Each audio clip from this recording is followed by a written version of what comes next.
back to Greenwich Gardening. This is Erin LaFaive, plant priestess and herbalist. This part of the lesson, we're talking about decision factors for direct seeding or buying growing transplants. So what I mean by this is when you go to put your plants in some soil, are you going to use seeds?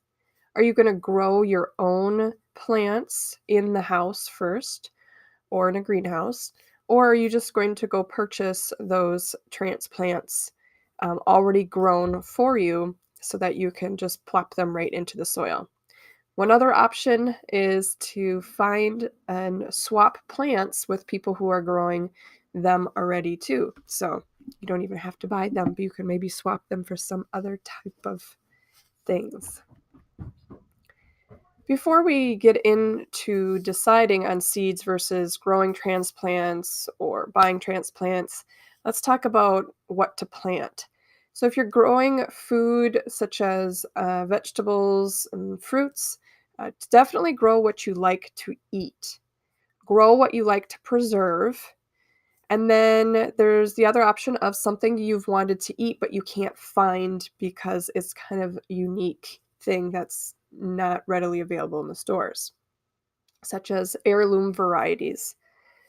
The other thing to remember after you get this list done of what you like to eat, preserve, or what you can't find is what you think would be fairly easy for you to grow and what would do well in your area as in terms of your weather and your climate. Here's an example. If you really love to eat bananas, but you live in an area that always gets snow, it's not going to be feasible to grow those outside. You'd have to have a big, huge greenhouse and it'd have to be heated, and it would take several years to, start your own banana tree. So, there's some practicality in some of these options. So just think about some things that maybe you've seen being grown in your area, you have experience growing or seen somebody grow before. But people will say, I want to start a garden. What should I plant? And my recommendation is grow what you like to eat. So if you really love tomatoes, grow those. Don't grow like okra, for example, if that's something that you're not used to cooking with, have no desire to cook with, or are not interested in learning more about. So, don't just start listing things down that sound great because, they seem like a garden plant or they seem like something that you should put in a garden because your next door neighbor does or what have you. Really think about the practicality of what you're going to be doing with it. In terms of herbs, again, think about what you would like to cook with, something that you know you're going to use for making herbal remedies for, a plant that you want to learn more about, herbs that are just really great smelling. Perhaps you're not going to cook with them or make herbal remedies, but maybe you just love the smell of them. And then also remember that herbs and even all plants really have some benefit for pollinators and other beneficial insects. So, for example, I usually have anise hyssop in my garden. I don't do too much with it at this point. I love the smell of it. I love to nibble on it. I want to add more of it to my herbal remedies, but I also know that it attracts pollinators and bees, and it gives them something to sustain them towards the end of the growing season. Anise hyssop has a beautiful bloom on it that persists for a long, long time through the growing season. So I know that when I find an anise hyssop plant popping up in my garden, which happens often, I usually leave it there as because I know the pollinators will really need that. All right, so some other decision factors is that not all plants do well as transplants. So, for example, let's talk about some of the root crops. Carrots that you see here on the screen on the left and the right pictures, if you started those from seed in your home and then tried to transplant them outside, the success rate is very small. They just hate to be disturbed. You're pulling a lot of the little baby hair roots out that come off that big yellow orange tap root, and so that disturbs them a lot. So carrots are really well suited for direct seeding, which means you put the seed right into the ground. They grow there. You don't move them until you harvest them. There's some other root crops in the herb category that would be fine if you grew them in the house first. So comfrey, if you started that in the house, valerian, those are all suited for starting as transplants and then putting in the ground. And the difference is that comfrey and valerian, as an example, those are perennials. They're going to come back year after year, and they also need a good year or two to get established before you even start to harvest them. And rather, carrots are an annual, which means you put them in the soil, they grow, and you're going to harvest them within a short amount of time. They're not going to go through their whole their life cycle through one whole year, through all the seasons. So that's something to think about when you are deciding if you want to use seeds or direct transplants. Is, are they even going to do well moving from one spot to the next? Seeding for plants that mature fast and transplants that need more time than the growing season allows. So some plants mature really fast. So on the screen here, you see a picture of the back of a seed packet for marigold and the back of a seed packet for beans. The marigold packet is actually will say on it to start inside 4 to 6 weeks before the last frost. So you would start them, a good week, a good month, a month and a half before you would even have your last frost. Now, that doesn't necessarily mean they're not going to do well if you put them by seed in the ground to grow that way too. It's just letting you know that you can get a good jump start on the season if you start them early. They do take about 8 weeks to go to flower. So you put them in the ground, and then 8 weeks later, you should see some flowers on them. In most areas, that is a long enough period of growing season, but there are some places in the world that do not have, um, 8 good solid weeks of growing season. So that would be something to keep in mind. The beans on the right-hand side, they mature very fast. They can be seeded right outside. And in fact, the packet says direct sow after danger of frost and the soil warms. They only take a maturity time of 60 days. So from the time they pop out of the soil from their seed state to the time that you can harvest them, that's 60 days. So that's a consideration for seeding is how long are these things going to take before they get to a maturity rate. And there are some plants that do not have enough time. In my area, I have about 120 days of growing season.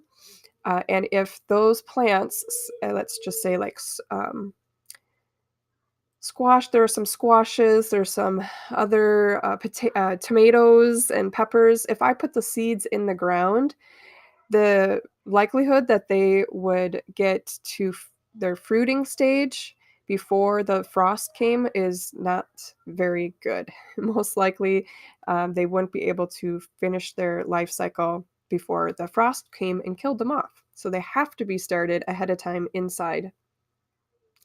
The reason for that is tomatoes and some other plants just did not originate in my area. They're more of a warm season crop, and they just have to get some extra love and care and warmth inside before they get to be put outside. So, another reason why you would want to start transplants is that you get a jump start on the season. Even though those plants may be able to grow from seed and get all the way to harvest before the cold comes, you might want to start some inside because you're going to want to harvest those much sooner than you would if you put the seeds in the ground. So for an example is, let's say, spinach. Spinach in my area grows pretty fast and is well suited for kind of the cooler part of the growing season, and they are kind of one of the first things to harvest. So if I want to be able to get an even earlier crop of spinach, I could start some transplants in my house. So then I would put those out, and they would grow a little bit more in the garden, and then I'd be able to harvest them. Another fun thing to do is do succession planting. So what you can do is you can either do this as transplants or you can do this as seeds in the garden or combination of both. So what you see here on the screen on the bottom part of the picture is that there's a set of plants in the first row there that are bigger, and then they gradually get smaller as you go um, to the different rows. So what's happening here is the gardener put some seeds in, probably waited, let's say, a week and put some more seeds in of the same kind of plant, and then kept moving down the row like that. So maybe every week or so, depending on what kind of plant it is. So the first row there is the bigger row is getting closer to harvest. Once they harvest that, eat it, then eventually that next row will get ready. And the reason you do that is because you don't want a whole huge harvest of one kind of vegetable just to eat. Sure, a whole big harvest is great if you're going to do canning or you're selling something. But if you're using the garden just to eat along the way, you're going to want it to be successionally coming to fruition so that you can gradually eat them and not get sick of the one whole variety. You can also do this with herbs. So we know that with calendula and chamomile, for example, those flowers are coming kind of like all at once. So the chamomile starts to bloom out, and sure, there's different stages of it on that plant. There's some blooms that are ready for harvest and ones that are just opening. But what you can do is kind of make your harvest go a little bit longer through the season by having different stages of those plants. So you may have some well-established chamomile plants going, especially ones that have reseeded themselves on their own in the garden and popped up really early. Those will be ready for harvest first, and then maybe you started some from seed, maybe a couple weeks into the growing season, and then you those will be at a different stage, so that you kind of have this different kind of rolling out of these blooms coming, so that not only you don't have to be out there for a longer period of time picking all these blooms because they're all coming at once, but you can also have a longer harvest as well. Calendula could be done like this too. You could seed a row of calendula, wait a week, seed another row of calendula, and so on and so forth. Just space out those harvests. So here's some other considerations about transplants that you start on your own, which is in the first column on the left. The middle one is about seeds, and the right column is about buying transplants. So let me just go through this a little bit to touch on some points that I may have not gotten to already. So starting with the transplants on the left, starting your own, you're going to start them because they need some extra time to mature out in the garden. You may be doing that because there's an unusual variety you want to grow that needs extra time to mature, and you can't find that particular plant in a greenhouse or can't find anybody who's growing it. So you're going to start your own seeds indoors so that you can put that plant outside. You get a head start on the season, and then you can create multiple harvests as well, because you can start the seeds in those seed packets, one at a 1 week you start some, next week you do another. And I do explain that in the Seed Starting 101 video that I created. And then you also need to realize that you do need space in your home to be able to put these transplants somewhere, and probably need some supplemental lighting. So you might need to, buy some supplemental lighting or set up a system to do that. And you also need to have supplies to do that. So perhaps, if money is kind of a roadblock for you, maybe starting your own transplants isn't the option. However, once you have those materials, then you can reuse some of them. Of course, you're going to have to buy seed starting soilless mixes, potting soil for that. And sometimes the containers do start to break down and crack and things like that, so you need to replace those. And of course, if you're using peat pot or any compostable, uh, biodegradable pots, then you're going to need to, of course, replace those. So there is a little bit of a startup involved in this. Perhaps you could find somebody who's not growing their seeds anymore and has some supplies. Maybe you could trade for some other supplies from other people. So that is an option. So starting seeds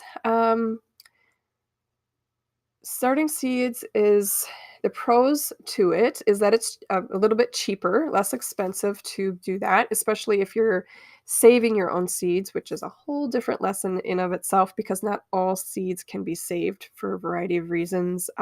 They just won't grow true to type if they came from a hybrid.